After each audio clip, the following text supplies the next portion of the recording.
Charlestown lies a couple of miles southeast of St Austell on the Cornish south coast. This part of Cornwall was famed for tin and copper mining, but especially for china clay. As these industries flourished in the late 18th century, local entrepreneur Charles Rashley saw the need for a port with deep water and proper loading facilities, and in 1790 he settled on Polmere Cove as the location. Within 10 years, the town with its dock was completed. What Rashley built still appears largely unchanged on this early 20th century map. As we focus in on the dock area, you can see that the entrance faces east away from the prevailing wind and is uncovered at low tide. The inner basin with its lock gate remains full and is fed with water by a specially constructed leat from the Luxillian Valley 4 miles inland. This aerial view from the 1980s, taken at high tide, shows a mixture of vessels in the dock, 2 clay transporters and a square rigger amongst their number.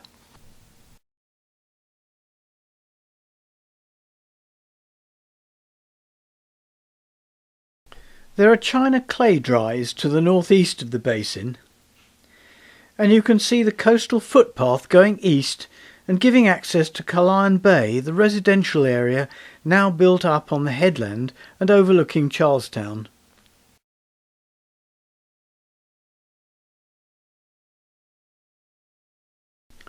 Moving to the north, we can see Rashley's approach road, said to be the widest approach to any town or village in Cornwall. Wide enough, in fact, for 6 carts abreast. And just off the main road lies St Paul's Church, built in 1851. Its spire, however, is a 20th century addition, being made of fiberglass and lowered into position by crane.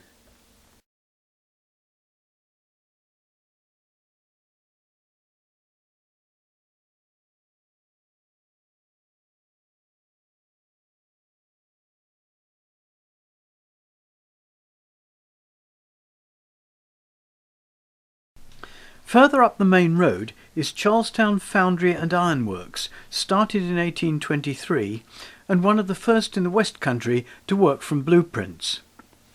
Until 1880 the tilt hammers were steam operated, but were then replaced by smaller ones driven by this water wheel.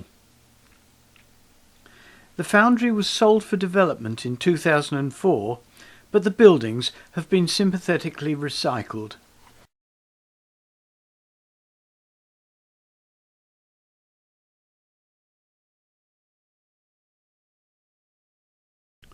For Mary and myself, Charlestown has special significance as her parents, both Cornish, returned back home in 1964 and bought a bungalow in Carlisle Bay up on the headland, just a stone's throw from the dock. This is that bungalow in 2014, but they wouldn't recognise it as this old 1964 picture shows. For years we were able to visit several times a year, and the bungalow was for us very much a holiday home. This picture, from March 1968, with Mary's parents, was taken on the morning of our wedding. And yes, Mary and I were married at St Paul's, Charlestown. Dum dum de dum, dum dum de dum, pom pom pom pom pom pom pom pom pom pom pom pom. Pom pom pom pom pom pom pom pom pom pom. Probably enough of that. Right. During the following years, we visited Charlestown regularly with our children, and I took photographs, some in 3D with my hydroscope, but mostly 2D with my Nikon F2. Many of these are beach scenes, taken at Charlestown or the neighbouring beach at Porthpean, but I always found myself drawn back to the dock at Charlestown.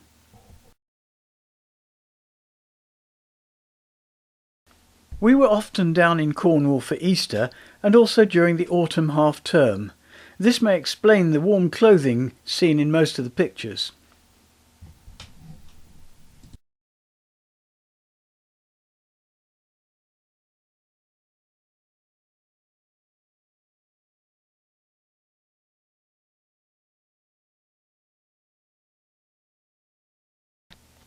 the outer basin entrance at low tide, and this gives an idea of the size of this massive granite structure. And here is the view over the cliff from the path down from Carlisle Bay. This was a pretty rough day. The dock breakwater gets a hammering under these conditions, but Rashleigh's granite structure has held up well for over 2 centuries. Near low tide on a fairer day, again from up on the cliff path. And this is the Kissing Gate a little bit lower down on the coastal footpath. And the path ends at the stile that gives access to the dock area. Down on the western beach, hunting for crabs. Here Mary is guarding the beachcomber's swag. Down on the dock with Paul.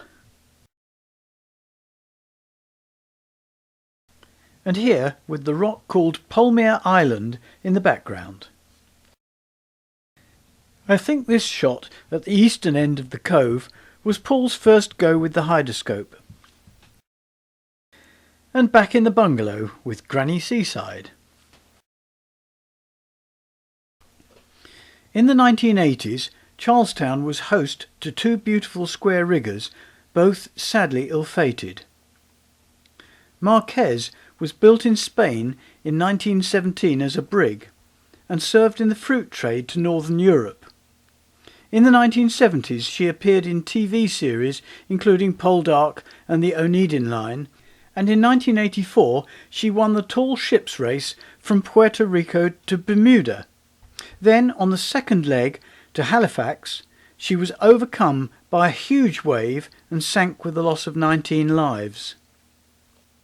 Her most memorable appearance was as Charles Darwin's bark HMS Beagle in the TV series The Voyage of Charles Darwin, for which she is being refitted and re-rigged in these shots. Note the figurehead.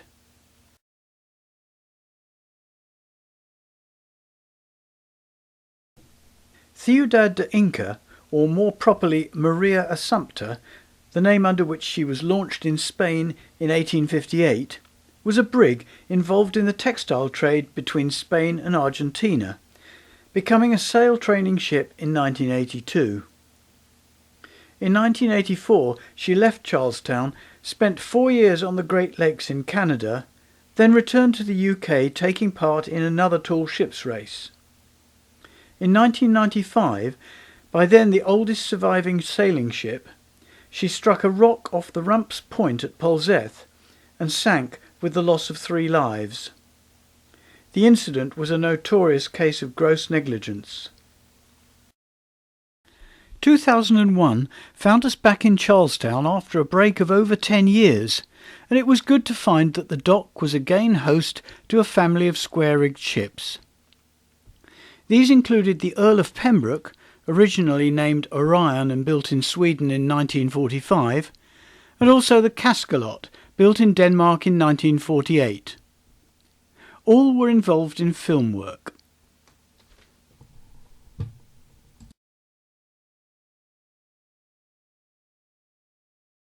We came back again in 2005, and we were surprised and pleased to find that the bungalow was available as a holiday let, and decided to book it for a family get-together to celebrate Mary's big birthday in 2006.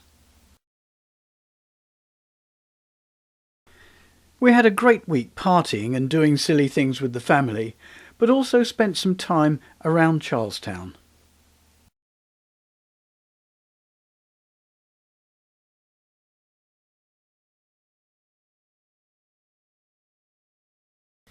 We were pleased to note that the toilets, my father-in-law's apprentice piece when he was training as an engineer and surveyor back in the 1920s, was in good repair. It was also good to find that a new square rigger had arrived, the Phoenix, to join the Kaskelot, although the Earl of Pembroke had now left.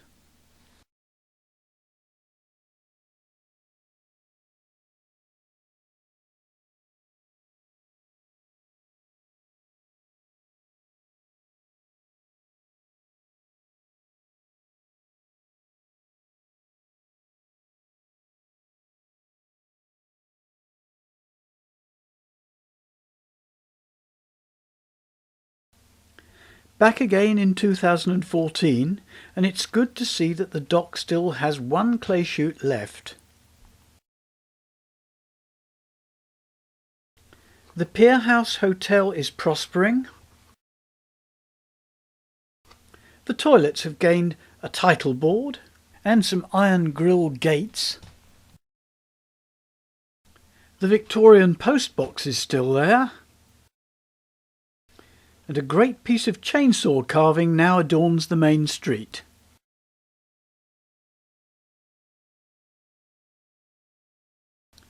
Gig racing is now very popular, and we watched two of the local ladies' crews getting aboard their craft in the outer basin for a training outing. Pilot gig racing has evolved from what was once a living. The boats are 32 foot long and 4 foot 10 beam and are rowed with 6 oars. It is recognised as one of the first shore-based lifeboats, with heroic rescues going back to the late 17th century. Modern racing gigs are based on the Trefry, built in 1838 by William Peters of St Mawes and still owned and raced by Newquay Rowing Club. The Cornish Gig Association has well over 120 gigs registered, mainly in Cornwall and the Scilly Isles, but also from further afield and abroad. The World Championships are held annually in the Isles of Scilly.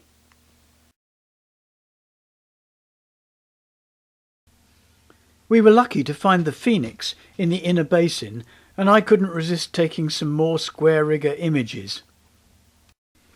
Phoenix was built in Denmark in 1929 and was originally an evangelical mission schooner. After a varied career during which her rig changed to a brigantine, she was bought by Squaresail, the present owners of Charlestown. She morphed into the 15th century caravel Santa Maria for the film 1492 Conquest of Paradise, then morphed again into an 18th century brig. In this form she has starred in the Hornblower Series 3, Master and Commander, and half a dozen other roles.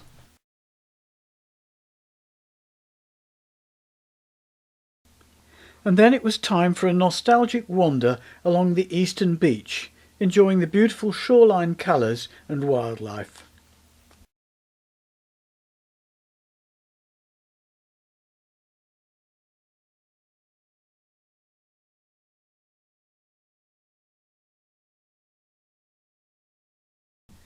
I've enjoyed recording these memories and images of a special place that I know, Charlestown.